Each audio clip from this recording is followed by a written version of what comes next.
Lightning is a rapid discharge of electrical energy in the atmosphere. Each spark can span over 5 miles in length, reach temperatures hotter than the surface of the sun, and contain 100 million volts of electricity. Lightning strikes are not only dangerous, they can be deadly.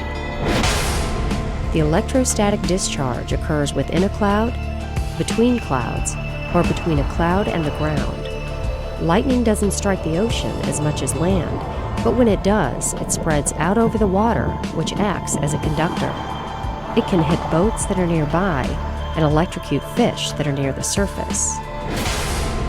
If you're at the beach and hear thunder or see lightning, get out of the water.